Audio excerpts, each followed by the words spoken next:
All right, one last story for you here. And there was this bombshell article that appeared on NBC News, and it concerns the world's largest Pentecostal denomination. It's the Assemblies of God. They have 13,000 churches across the United States. They have about 90 million members across the country, across the world. And as you would expect from any large religious organization, they're very good at covering up leaders who are predators. And this is the article that appeared on NBC News's website. You could see this up here. Assemblies of God churches shielded accused predators and allowed them to keep abusing children. And there are so many elements of this story that I want to walk through with you, but let's just start right here. NBC News identified nearly 200 Assemblies of God pastors, church employees, and volunteer leaders accused of sexual abuse over the past half century based on a nationwide search of lawsuits, criminal records, and news archives. Together, they allegedly abused more than 475 people, the overwhelming majority of them children. The allegations stretch into this year when a 10-year-old girl said in a lawsuit that her pastor groped her during Bible study. Yikes. So that's just the beginning of a long report. And the thing that you learn when you read this article is that it's not like the churches were unaware of who these predators were. Even when they knew about the allegations, they often just reinstated them to positions of power. They did not always do background checks, much less thorough background checks. They did not report their own people to local law enforcement because they thought it might expose them to legal liability or go against the biblical idea of forgiveness. And by refusing to do the bare minimum, they then put children in harm's way. So all of these assaults, the article said, the ones we're talking about, where did they take place? They took place in churches. They took place in pastors' homes. They took place on camping trips that took place for the Pentecostal version of the Boy Scouts known as the Royal Rangers. They would take kids on camping trips and then do their thing there. And listen, stories of abuse are always horrific, and I am going to share some of the ones in this article with you, so you have been warned. But I feel like you got to see this. You got to understand. You got to read this because it is disturbing, and you need to know how depraved these people are. I don't know. These details just had me like, I had to read these slowly because I just couldn't believe what I was looking at here. So check this out. Here. Survivors say they were violated in sanctuaries, at pastors' homes, and in tents on camping trips. We said that. A California preacher was accused of holding knives to children's chests while forcing them to perform sex acts on each other. In Louisiana, a youth leader confessed to drugging and assaulting 3 boys during a sleepover. A couple in New Mexico said their pastor used his spiritual authority to drive them apart, then coerced the wife into sex. Of the alleged abusers, 123 were ministers. Nearly half of those were youth pastors. We got to have a registry for them. Others were church employees, youth group leaders, or Sunday school teachers. Dozens were accused of luring boys through the Royal Rangers, a Pentecostal version of the Boy Scouts. Wait, I'm sorry. It gets worse somehow. You're gonna hear me say a lot of that. In interviews with NBC News, they described being molested in a church van, stalked in a church nursery, raped with a statue of Jesus plucked from a mantle, told to repent as if they had done something wrong. How many more, they wondered, would have to suffer before the Assemblies of God decided that protecting children mattered more than protecting itself? Yeah, disturbing stuff. When one person reported pastoral abuse to a congregation leader, she was told demonic spirits had gotten a hold of her. Again, as if she was the problem, not the alleged abuser. That whistleblower is now part of a lawsuit against the church accusing leaders of concealing decades of abuse. Now, the Catholic Church has gone through this. The Southern Baptist Convention has gone through this, where these are large denominations that have dealt with their own, or tried to deal with their own, sexual abuse crises. They have taken some steps to decrease the problem, but they've also taken steps to push back against serious accountability. But here's the problem with the Assemblies of God. They appear to have taken like no steps to show that they take any of this seriously. They might say churches should do background checks, but it's not like they're punishing the ones that don't. So who cares what you say about it? And they say this has everything to do with the fact that they're just a coalition of independent churches. It's not like the Catholic Church. There's no Vatican. They're just like the Southern Baptists in a lot of ways. They have a group of people who handle some organizational things at the very top, but basically they're just a coalition of a whole bunch of churches that want to use the Assemblies of God franchisee label. You know what I mean? But that's also how the Southern Baptist Convention works, and they have been able to kick out churches that harbor known predators. So how come the Assemblies of God can't do it? And when they responded to the NBC News article, or at least when NBC News came to them and said, listen, we're going to publish this stuff. Do you have anything to say about it? Here's what the Assemblies of God said. The General Council of the Assemblies of God, the denomination's governing body in the U.S. based in Springfield, Missouri, declined interview requests and did not answer questions about specific cases. In a statement, it said the church grieves with anyone who has been hurt through the actions of an abuser and described itself as a leader in preventing and combating child sexual abuse. Yes, and George Santos is a leader in honesty. Like, what? Why are you even saying that? If you're not going to make a comment, why would you also make a comment about how awesome you are at preventing this stuff when you know the article is going to be all about how you're definitely not doing that? Like, how do you have people running this organization and none of them have any PR experience? What the hell are you doing? But in any case, it is a lie when they said they're a leader in preventing and combating child sexual abuse, because the denomination does give like a stamp of approval to ministers. They can't lead a church unless they have that stamp of approval. So they could always just say, we're not going to give that stamp of approval to you unless you go through the following checklist, until you pass a background check, unless anyone who accuses you of anything, unless we have investigated that. But apparently that option is not on the table. In fact, here's what the article said about that. The Assemblies of God enforces a national credentialing system for ministers, giving the General Council power to discipline, restore, or expel those who fail to meet its theological and moral standards. But it only requires a church's lead pastor to be credentialed. That gap gives congregations wide latitude to hire and restore youth pastors, worship leaders, and other associate ministers, including those with histories of misconduct. And it's very clear that the General Council's not even doing much for the credentialing of the lead pastors. Like, what happens if they're leading a church where they brought back an accused predator? Why not say, well, we're taking back your credentials. You don't get to lead this church anymore. They're not interested in doing that. And according to NBC News, all of this was discussed nearly 3 decades ago. In 1997, they had one of their general council meetings, and there were proposals. Why don't we just ban anybody who has done any of this predatory behavior from getting ministerial credentials? Sounds like a pretty good idea. But there was apparently pushback from people. Seriously, there was pushback from people, and I want to show you this. I don't want to read it to you. I just want you to see this for yourself. Why did that not pass? Some ministers pushed back. What about pastors who abused children before becoming Christians, you guys? Who's thinking about them?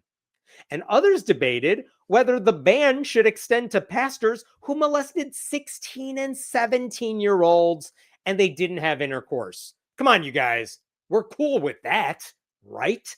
We shouldn't be mad about that. They're 16. The minister fondled them. Who cares? That's seriously their argument to why they shouldn't go after pastors who are accused of this stuff. What the hell are we even doing here? The delegates basically said, hey, lawyers for our church, can you guys make sure, what if we tried to revoke the credentials of some of these people? Could we be sued over that? And the lawyers were like, yeah, you might be. And so they voted down the idea years later, partly because they said, I got to find this for you here. They shot down the idea of revoking these credentials. Why? Because requiring background checks of every minister, they said, would be expensive.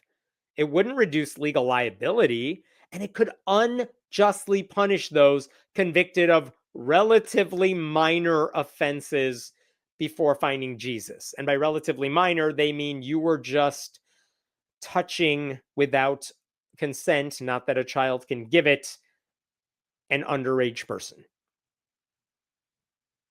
That's the Assemblies of God for you. They are moral people.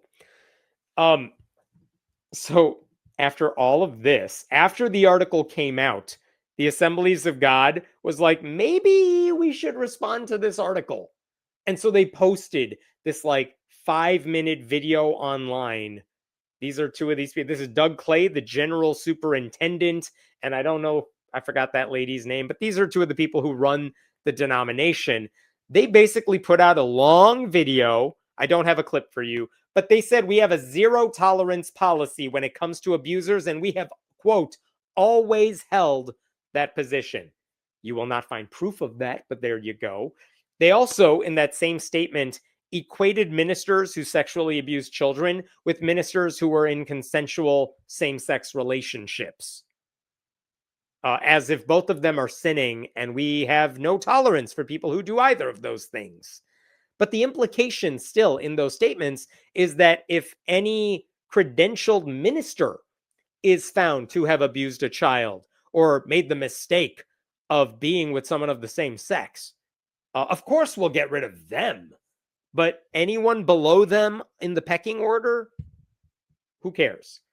And by the way, what happens if a minister loses his credentials? Guess what? He just has to go through like Christian rehab that the church sponsors, and then they can be right back into the mix. I should tell you, advocates tried to get the denomination to pass stronger policies more recently. But again, legal liability was the barrier. Basically, the church said, if we create a policy to ban abusers, but we don't enforce those rules, anyone can sue us. The victims can sue us. And if we get rid of someone, but they didn't do everything, they could sue us. And we don't want to be sued. So let's just not have a policy. Let's just, whatever. There might be some victims, whatevs. The alternative, of course, is use your money and do the investigations and enforce the damn rules. So the end result here is a lot of unchecked trauma, and also, I should say, dozens of pending lawsuits that now accuse the churches of shielding predators, silencing victims, and allowing abuse to fester unchecked. Check this out right here. This is from one of the survivors who has spoken out against all this. In response to NBC News findings, she has joined a chorus of survivors demanding action. They want the Assemblies of God to repent for past failures and commission an independent review of its handling of abuse. They also want the General Council to create a system to warn churches when a minister or volunteer has been credibly accused, and to mandate basic protections in every congregation. She offered a simple first step. Stop giving the lawyers a vote. Because, of course, the lawyers, it's like HR at a company. They're not there for you. They're there to protect the company, right? So it is clear the denomination is more concerned about its bottom line than the people who make up the congregations.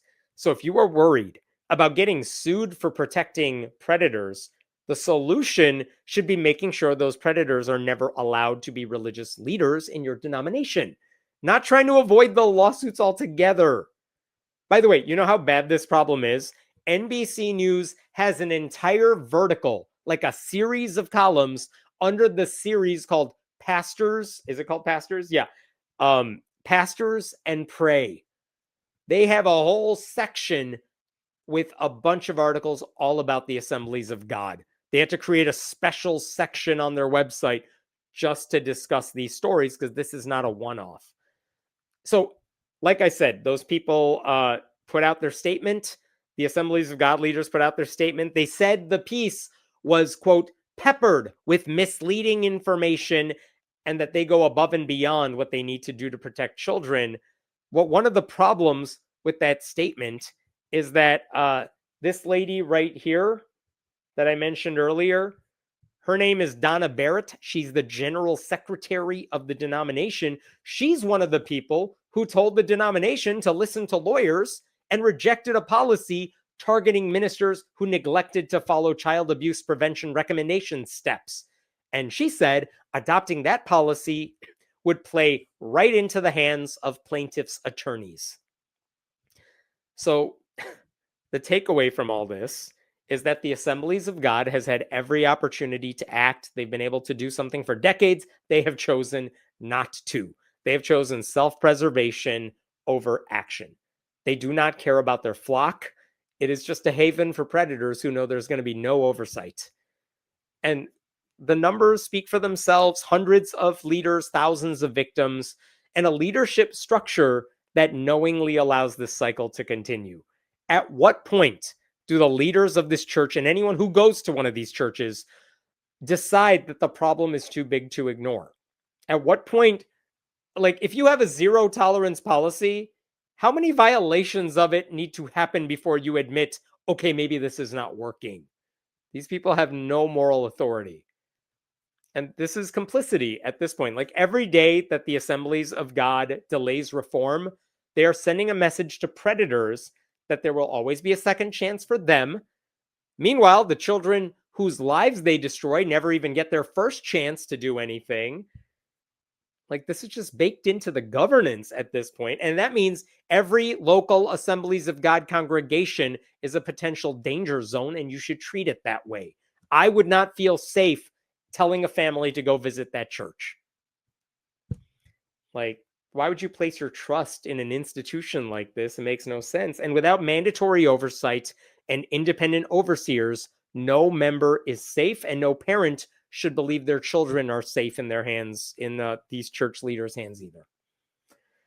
Oh, I know. That was a big one. Sorry to end on that note, but there you go. What questions do you have here? The story hurts. I hope those pastors are held to account. Me too. They won't be, but I wish that were true. To follow up on my suggestion, anyone that works with a vulnerable population should need a license. Part of the criteria is the screening I talked about. Seriously, I mean, if you're a teacher, you have to jump through so many hoops, as you should at a public school. I don't know why priests, or I don't know why any of these institutions, even if they're private, don't require it. It's a good habit.